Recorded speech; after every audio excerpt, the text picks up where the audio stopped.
जंगल में कड़ाके की ठंड पड़ रही थी। दिन में भी बर्फ और कोहरा ऐसे छाया हुआ था जैसे कि रात हो।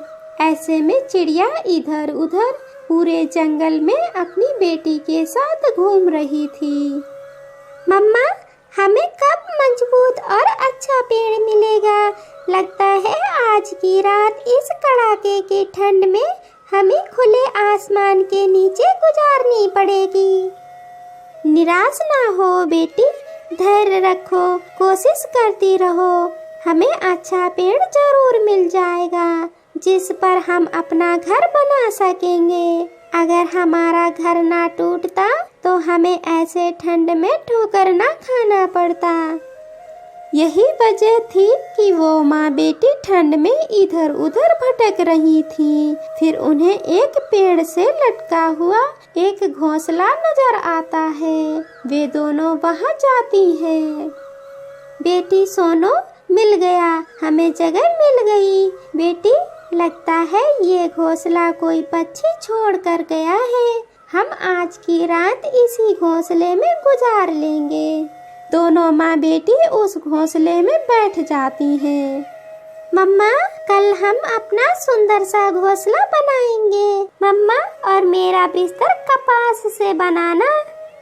हाँ बेटी, कल सुबह होते ही हम अपना काम शुरू कर देंगे।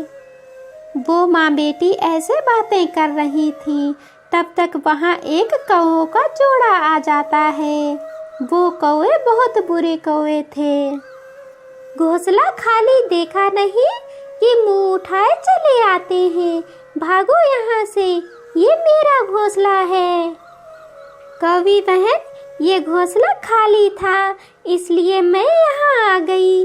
मैं आपसे विनती करती हूँ, आज की रात हम माँ बेटी को अपने घोंसले में गुजार लेने दें। ऐसे कैसे? हम तुम्हें फ्री में रहने दें अपने घोंसले में? तुम्हें 20 दाने अनाज के देने होंगे, तभी हम तुम्हें रहने देंगे।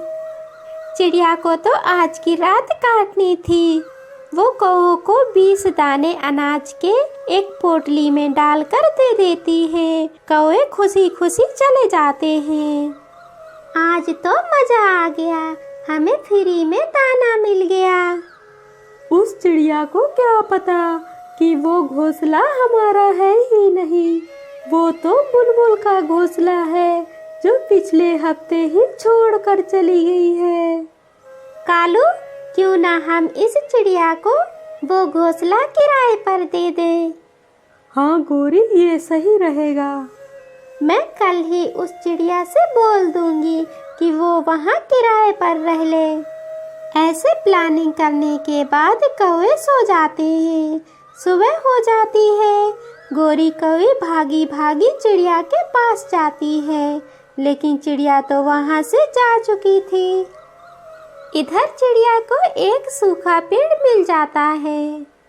चिड़िया, तुम्हें कहीं भी भटकने की जरूरत नहीं। चिड़िया, मुझे अच्छे से याद है, जब मैं छोटा था तब तुम मुझे रोज पानी देती थी और मेरे लिए संगीत गाती थी। मुझे घर बनाने के लिए मजबूत लकड़ियाँ चाहिए। चिड़िया, मैं जादुई पेड़ हूँ। मैं तुम्हें जादुई पेड़ घर बना देता हूँ। उस पेड़ से एक तेज रोशनी निकलती है और चिड़िया के पास एक जादुई पेड़ घर प्रकट हो जाता है। मम्मा, इतना सुंदर पेड़ घर, ये तो किसी राजमहल जैसा लग रहा है। हाँ बेटी, पेड़ जी ने हमारी बड़ी मुश्किल क्षण में ही दूर कर दी। कालू, वो चिड़िया तो वहाँ से घोंसला छोड़कर जा चुकी है। गोरी, तुम चिंता ना करो, हमारे जंगल में एक मोटी नाक वाला तोता आया है। हम उसे ही किराए पर घोंसला दे देंगे। 500 रुपए? 500 रुपए तो बहुत ज्यादा है। छोटा सा तो घोंसला है। लेना है तो लो, हम तो 500 रुपए ही किराया लेंगे। ठीक है, ये लो 500 रुपए। मैं 1 महीने ही रहूँगा। 500 रुपए लेकर कौवे खुशी खुशी चले जाते हैं। कुछ समय गुजर जाता है। फिर एक दिन तोते का घोंसला टूट जाता है। घोंसला सहित मिट्ठू जमीन पर गिरा पड़ा था। हाय, मैं मर गया, मेरी तो कमर ही टूट गई। तोता गिरा पड़ा चिल्ला रहा था। शोर सुनकर वहाँ कबूतर आ जाता है। मिट्ठू, तुम इस टूटे घर में क्यों रहते हो? ये घर बहुत कमजोर था, तभी तो बुलबुल ये घर छोड़कर चली गई। क्या? पर ये घर तो मुझे गोरी कौवे और कालू कौवे ने किराए पर दिया है। वो कौवे तो है ही बहुत बुरे, तुम क्यों उनकी बातों में आ जाते हो? फिर तोता दूसरे जंगल में जाता है। साथ कबूतर भी जाता है, क्योंकि उसे भी अपना घर जो बनाना था। उड़ते उड़ते दोनों दोस्त वहां पहुंच जाते हैं, जहां चिड़िया का पेड़ घर था। चिड़िया बहन, उन कौवों ने तो मुझे चूना ही लगा दिया।